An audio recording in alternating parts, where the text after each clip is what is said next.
Welcome, everyone, back to our broadcast on health. It's not health care or health concern or health tenderness or even health gentleness. It's just health kindness. Jody Summers and Kevin Hunter here on the broadcast. We're going to talk about food cravings. Oh, man, this is like this subject that everybody's I know almost all the people that are in my circle of influence, Jody, almost all of them will relate to various kinds of food cravings. Help us out. And the interesting thing is that I think as the society ages through the years, like when we think back to our grandpa on the farm or our grandma cooking over the stove or whatever, they had a lot less food cravings than we have. Like now it's common that people crave food. Well, I don't know this for sure, but I am going to say that I'm 90% sure that one of the reasons we crave food and specific things that we're going to talk about here more than they did 30, 40, 50 years ago, 60 years ago, is because we are nutrient depleted. Our foods today don't have the nutrients in the soil, therefore it's not in the produce, therefore it's not in the animals, therefore it's not in us. That used to have much more nutrient dense soil existed many years ago. And when your nutrient stores are full, you don't have a craving for those things. And so we're going to end this with what I think is the most interesting food craving, at the end of this 15 minutes or whatever, the most interesting food craving and how this all ties together with nutrient depletion. So, we crave food because we're nutrient deficient. And when you understand that, you can address those nutrient deficiencies. And before you know it, you just feel so much better. So this is maybe a little bit off topic here. We'll get into the specific foods and what those cravings, what they might be indicating here in just a moment. But I'm curious what your thought is on this. I've actually visited with a physician, very well, long-term also in the nutrition area, and he mentioned that many of the foods we're eating today are actually scientifically engineered to cause addiction and cravings like we're talking about. Is that true?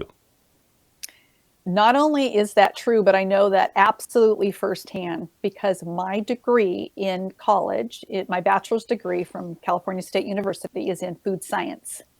Food and dietetics. It's under the heading of dietetics. The actual subdivision was food science. Food science is the study of food additives, the science of food addiction. Lots of things fell under those categories. We had lots of very interesting topics, and we would study additives and flavors, a lot of study on food flavors, which is not, come to find out all these years later, we weren't studying food, we were studying additives. We weren't talking about the flavor of spinach. We were talking about the flavor of Dorito covering. Do you want the spicy or the extra spicy Doritos? Well, Doritos aren't food, so we didn't study food. But one of my actual internship was literally documenting things about people's addiction to the food, what was their response to these food additives. And the reason was we were going to take this information from the school and give it to the food company to learn how to make people addicted to their product. That's what I did. Crazy. It was crazy. So let's visit about, because there's a lot of things that people do crave, sweets being one of them, and one of the specific foods in the sweet category that you hear people talk about is being a chocolate lover. What does a craving for chocolate indicate? A craving for chocolate is very indicates that you will have a magnesium deficiency. Chocolate is high in magnesium, but there's also a ton of other foods that are way better for you than chocolate that are rich in magnesium. And magnesium, by the way, is the third most common nutritional deficiency, followed by hydration and water being number one, vitamin D being number two, and magnesium being number three. So it's very common. it's super common that people are deficient in magnesium. But foods that are better than chocolate, even though we crave chocolate, and the next one, we're going to talk about sweets and why we crave sweets. But foods rich in magnesium are going to be spinach, any of your leafy greens, nuts and cashews. Cashews especially have a really good balance of fat and magnesium. Avocado. So, this whole new having avocados on a lot of things is really good for our magnesium balance. Bananas. And if you do choose chocolate, choose dark chocolate. And when I first switched from, a milk chocolate to dark chocolate, I didn't like it so much, but I like it now. It kind of grows on you, and it is satisfying when you do want a little bite of chocolate. It is, it's worthwhile to work your way over to dark chocolate. People are reluctant to try things new when it comes to food. You have to remember that everything is an acquired taste. So even the foods that you like now, you acquired that taste at some point earlier in your life, and that's why you like it now. So just keep branching out and trying new things, and you will learn to like. I'm probably the best example of that in my own lifetime that I can think of, because I was when people talk about picky eaters, you might think that would mean they would eat a very strict, health kind of diet and whatever. No, a picky eater is generally somebody with a very limited scope on what they eat. And if somebody wanted to give me meatballs and gravy on mashed potatoes and feed that to me 24/7, there's years ago that I would have eaten that 3 times a day, day in and day out, like without even thinking about what possibility that could be bad for me. So I forced myself to try new foods, and I got to a point to where I could eat it, and then I got to a point to where I tolerated doing it to a given extent, and eventually then learned to enjoy it. And so I just tell people that some of the suggestions that Jody would make today for some alternative type foods, if you're not eating them now, start adding them in small bites, and eventually you'll find yourself enjoying them a lot. Mm-hmm. Absolutely. I love all those things I listed. I love now. Yes. Let's talk about sweets in general. What does a sweet craving indicate?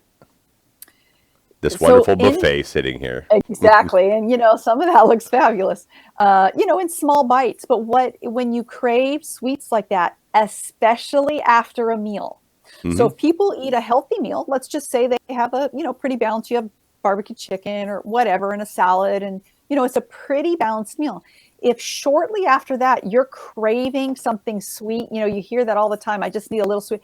Generally, that is an indication of hypoglycemia, which is a blood sugar imbalance. And it is just the step before prediabetes, which is the step before diabetes and metabolic syndrome, which we've talked about here. But when you're craving sweets, that means that your blood sugar has dropped and too far, because it goes up and down in a normal range, but it's dropped too far, and you need sugar to pick you up. Well, you should never let your blood sugar drop that far that you need cake to make you feel better. Right. I mean, and yet sometimes cake does make people feel better if they're on the, imbalance of blood sugar. So craving of sweets can mean low blood sugar, which is a lack of healthy fats and healthy protein. Really? So healthy fats and healthy protein is what helps prevent low blood sugar? Absolutely. I don't have the chart now, but let me see if I can explain it. So if you look at somebody who has a blood draw of somebody who, on a chart, who has had their blood taken after sugar, let's say you have just a sugary meal, it spikes very high and drops very quickly. If you look at a meal that's high in protein, it spikes some, it lasts a little longer for energy and comes back down, and it lasts a little longer. So the curve is a little bit longer. If you look at fat, it doesn't spike at all. It's just flat, and the energy is drawn out. So instead of going up and down, so if you're having this up and down where it drops below, where you're getting cravings for sweets, you need something that's going to keep that level flat, which is fat and protein. And fiber. Fiber does that as well because it allows if you're eating something with sugar, it doesn't allow it to get into your blood system quite as quickly. Let's get into some of the other habits that you see people do, and one of them is chewing ice. And this happens a lot because, maybe in part, I guess where I've maybe witnessed it more is so many of the restaurants and places that serve beverages these days skimp on the actual beverage themselves and load you up with ice. But I see a lot of people doing this. Why are they doing this? So in a restaurant might be just because they're bored. Okay, so if you're chewing the little bit of ice that's left on the bottom because your drink's not full and you're a little thirsty and you're talking to a friend, that's not what this one really is. This is specific. If you've never had an ice chewing addiction, and for those of you who know what I'm talking about, your hand is going to be you're going to be on the other side of the screen. Your hand's going to be up and going me, because people who are addicted to ice are iron deficient. So you will find a lot of pregnant women who crave ice. Like when I was pregnant with my second and my third, all I wanted to do was eat ice. And I would make ice. This is not a joke.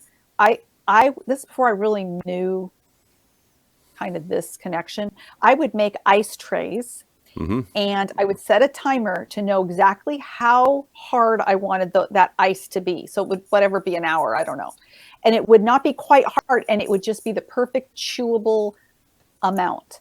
And it's because people are deficient in iron. Well, chewing ice can damage you shouldn't be deficient in iron. You should work on your digestion, eat iron-rich foods, cook in an iron pan. But also, chewing ice can really damage your teeth. I'm not a dentist, but I don't think that's a very good habit. So if you are craving ice, absolutely look into the foods that are up here.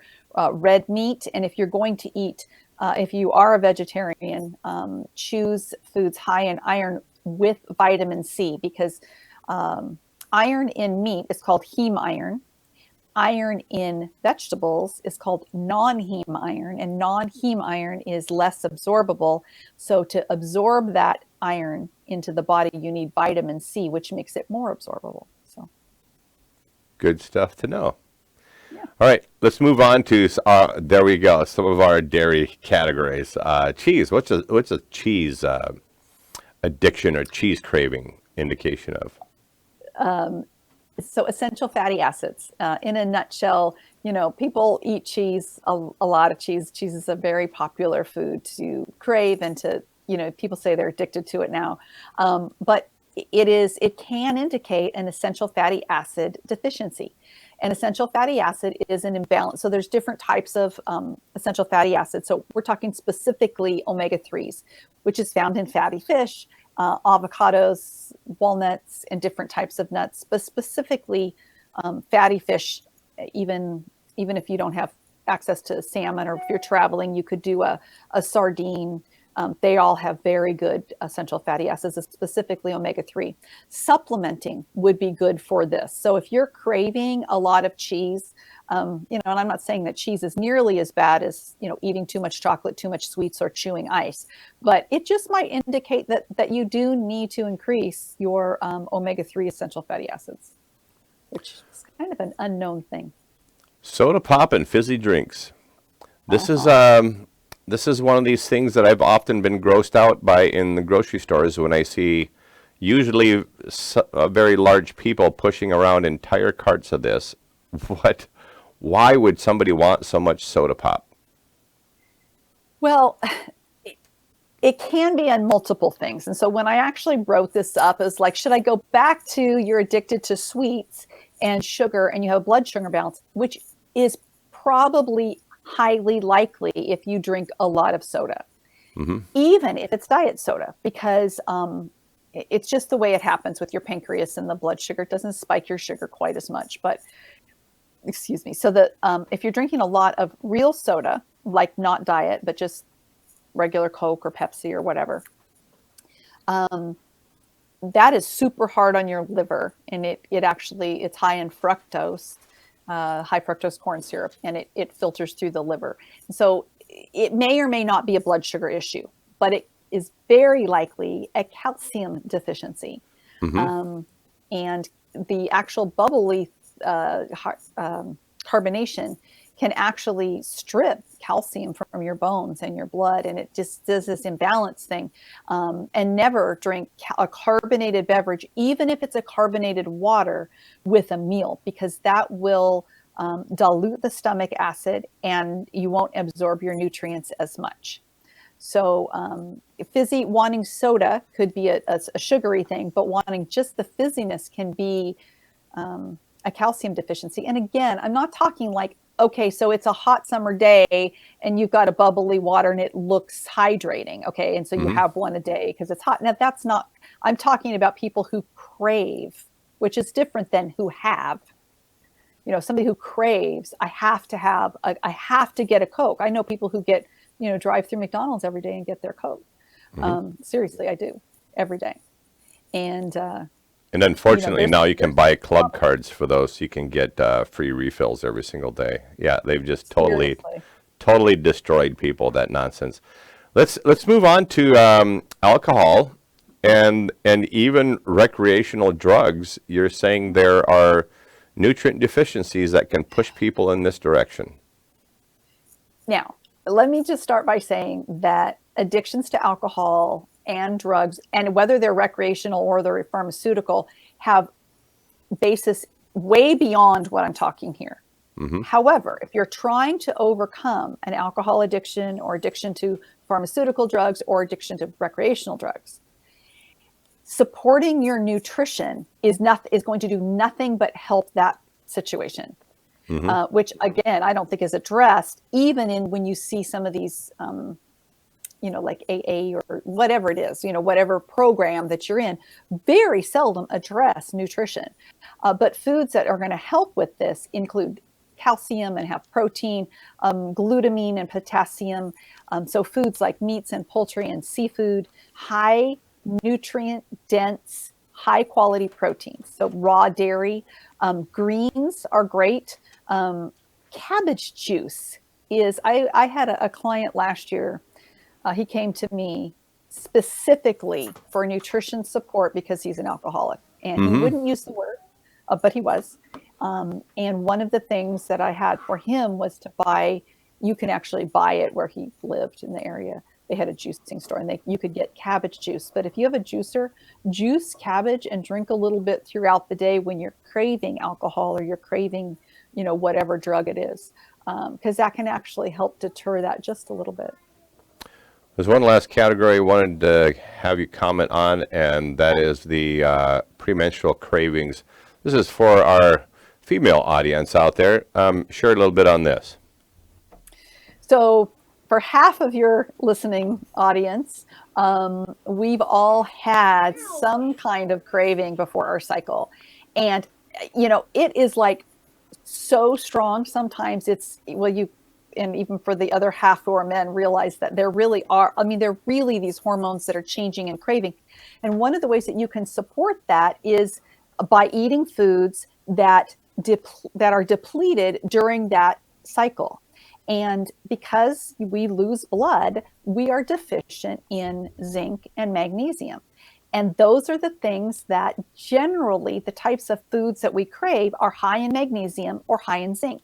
So red meats, organ meats, leafy greens, root vegetables would all be super good to have during your cycle or the few days prior to that. And again, going back to magnesium, which was our very, very first food, would be dark chocolate.